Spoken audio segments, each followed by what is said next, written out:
We're looking here at the Temple Mount, and the triangular area just south of the Temple Mount was the area that was occupied by the Jebusites, and that's referred to as the city of David. The earliest reference to this city is from the Amarna letters that date back to the 14th century B.C. This is considerably, I believe, before the Exodus.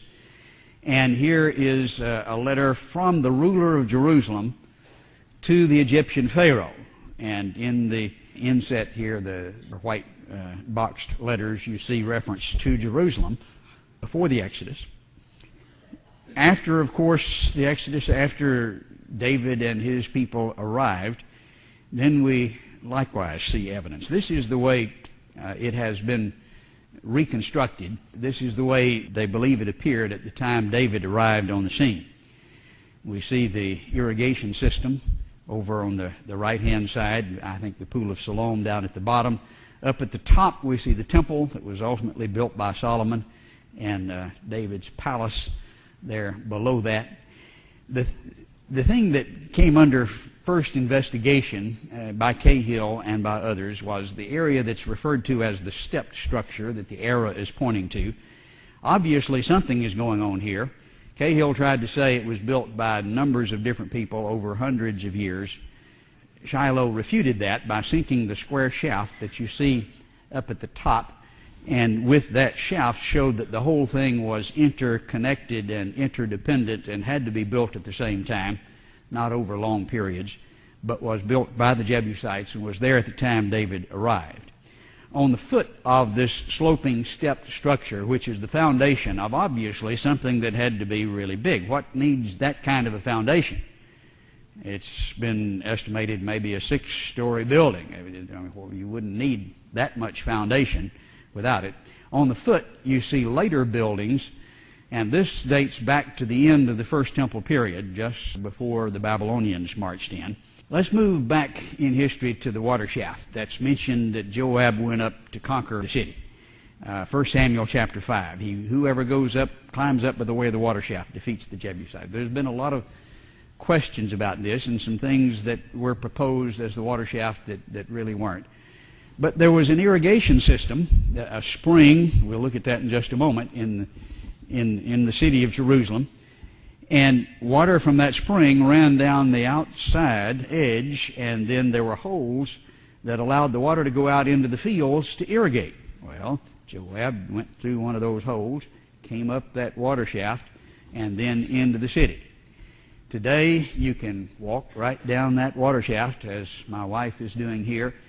And if you travel over there, this is one of the things you want to do, just like Joab did. The water comes from the Gihon Springs, which is, of course, mentioned numerous times in the Bible.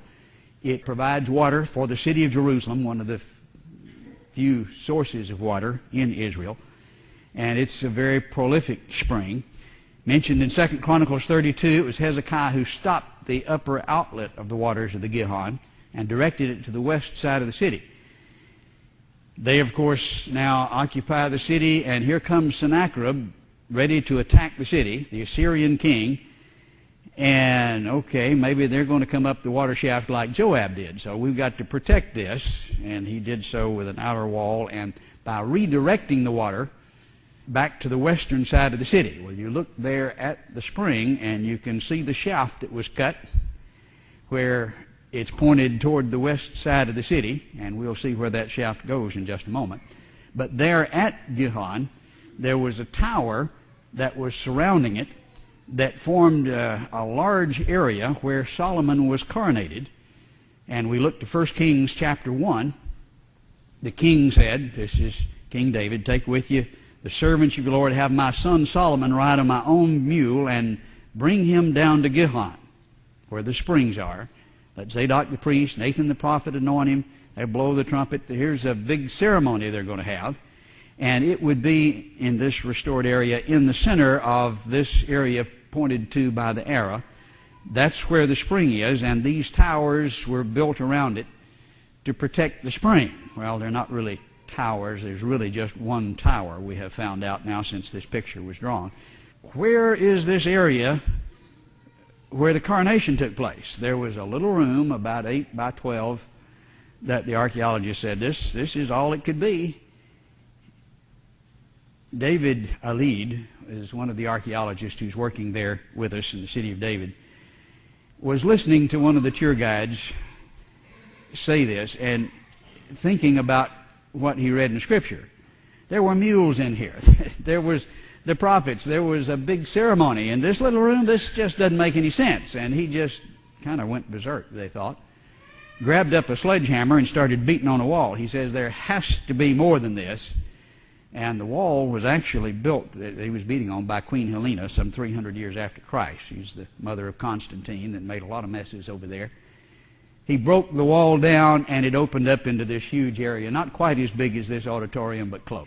Certainly room for several mules in the ceremony that they're talking about, as would be reflected in the area that you're looking at here. That's inside that area there at the spring of Gihon.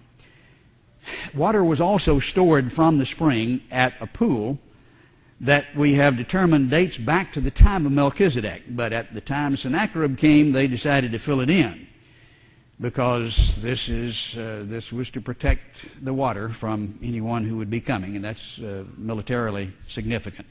We were involved in helping to excavate that pool, which had been filled in by King Hezekiah, and you see all kinds of pottery and artifacts, idols, from the time of Hezekiah. And at this point we see my son in the center, and then a broken idol that he found at the excavation there. There's several of them have been. Every one of the idols that have been found were broken. Many of the jars are intact, many of the oil lamps are intact, but all of the idols are. Well, Hezekiah didn't get along well with the idolaters, did he? He helped destroy, break down the idols, and he broke the idols before he piled them into the pool. This is the south end of a northbound calf, which they typically worshipped. The text says he diverted the water to the west side of the city, and we saw this little outlet there from the spring that headed to the west side. Again, 2 Chronicles 32, he stopped the waters of Gihon, directed them to the west side, and made the pool and the conduit, brought the water into the city.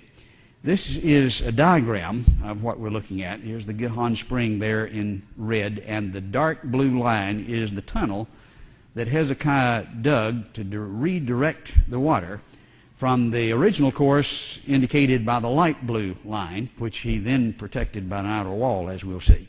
But the water then went down this dark blue line. It was through a tunnel that he dug. Well, you can walk down those tunnels that are described in Scripture as being built by Hezekiah, and there's an inscription that was found several years ago that described how the tunnel was built.